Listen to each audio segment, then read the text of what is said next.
Okiku-Mushi, the spirit of a woman trapped in a worm's body. Her name comes from the Japanese ghost story Banchou Sarayashiki, where the main heroine, Okiku, is killed by her lover and had her body tossed into a well. In the 1790s, Japan suffered an infestation of worms that crawled out of wells. Many believe that these worms were the reincarnation of Okiku, hence the name Okiku-Mushi. As for the bindings, the worms were wrapped in a silk which made them look bound. Virus Carrier makes the user not consume a press turn icon if they inflict an ailment under the effects of Magatsuhi. It doesn't matter if this is an attacking skill or an ailment, so long as the Magatsuhi aura is present, no turns will be consumed. With her default access to Marin Parin, Blight, and Makajamon, combined with decent luck for her level, she could save a few press turns during encounters. Like any ailment spammer, Taboo or Omagatoki hit makes it easier to pull this off. She also has access to Omagatoki free in case critical is getting boring and you need to put up that aura. She has no unique skills but learns Makajamon at level 36, giving other demons access to this skill extremely early should you fuse her away. You could fuse her with Vuiva and Mothman, not too expensive. You could easily get Vuiva before fighting Asheth or Luguru, and you could get Mothman directly afterwards without needing to climb the fusion ladder. Though she inherits both of their weaknesses, gains a light weakness, and all she has to show for it is an elect immunity. If it were Drain or Repel elect, easily an upgrade. But are all those weaknesses worth it for early Makajamon? Well, yes actually. She has decent mixed stats and proficiency in physical, dark, ailment, and the almighty support.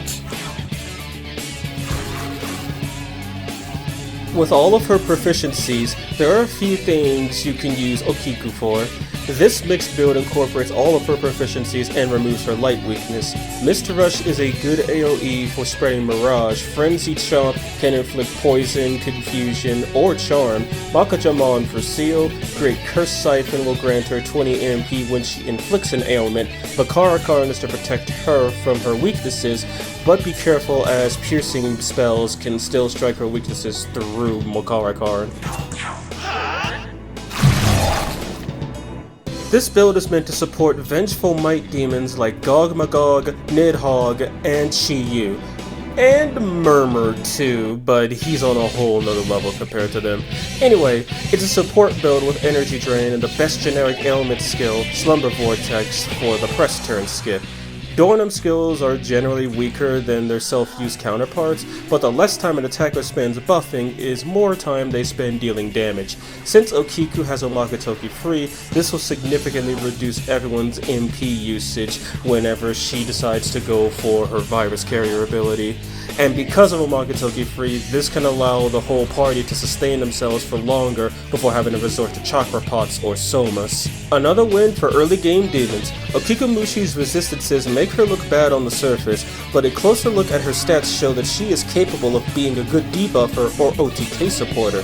Since she's a low level with simple materials, it wouldn't be hard to find a niche for her on any team. Oh yeah, I also forgot to mention that she also spawns in the wild, near the Konan's second block fount. If you just want her for Makajamon, then this is where you could find her.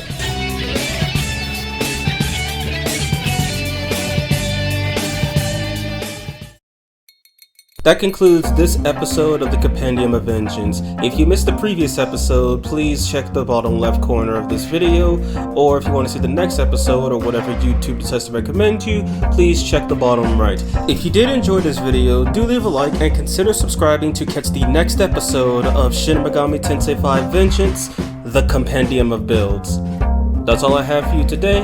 Have a good night, have a good day, Vivisor